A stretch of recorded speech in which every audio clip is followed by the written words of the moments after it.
هتحطوا عيالكم في الديب فريزر؟ هتذبحوا عيالكم عشان نتيجة ثانوية عامة؟ ما هم هينجحوا لنفسهم وهيسقطوا لنفسهم. انتوا مشكلتكم ايه؟ فلوس عجزنا، احنا نشتغل نديها لكم. انا مش فاهم انا يعني، انتوا هتذلونا عشان بتصرفوا علينا؟ ما تقفرش والنبي ما تقفر عشان هنتعجن كلنا. ايه يا حموكشه مش للدرجه دي، ايه اللي على الجزمه دي؟ على الجزمه ايه؟ احنا اللي هنبقى تحت الجزمه. ايه يا عم انت وهو؟ انا ما بيهمنيش. الله انا مش فاهم انا يعني، انت عارفين جبت كام؟ ها؟ انا جبت نص. عارفين يعني ايه نص؟ ومش نص في المية، نص درجة. نص درجة أبويا اداني 1000 جنيه عشان جبت نص درجة دي، يعني تيمنا إن الحمد لله الحمد لله ما دخلتش السجن ولا خدت إعدام.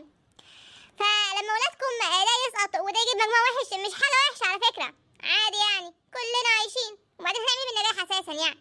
عادي، أنت لو عايزينهم يشتغلوا أنا شغلهم معايا. أنتوا فاكرين إن إحنا مش هنلاقي شغل؟ لا هنلاقي شغل وفلوسكم على الجزمة خلاص. لكن حكاية الديب فريزر، أنت عايز إزاي أصلا تفكر تحطهم في الديب فريزر يعني؟ إزاي؟ دي جريمة. مين اللي بيتكلم ده؟ حموكشه. حموكشه اللي موديهم دايما في داهيه. حموكشه اللي علقته مرتين بسببك. حموكشه بص يا حموكشه، انت خليك بعيد عن الموضوع ده بدل ما يحصل فيك اللي هيحصل فيهم ويجرى عليك اللي هيجرى عليهم. صح، كلامه صح وانا معاه، رايي من رايه. خليك بعيد يا حموكشه بدل ما يجرى عليك اللي يجرى عليهم. هو ايه اللي يجرى عليا يجرى عليهم؟ انتوا فاكرين ايه؟ هي الدنيا سايبه؟ في بوليس، في محاكم، في مصايب على دماغكم ودماغ اللي خلفوكوا. اما انتوا في ايه؟ ايه الاهالي اللي غدر دول؟ الله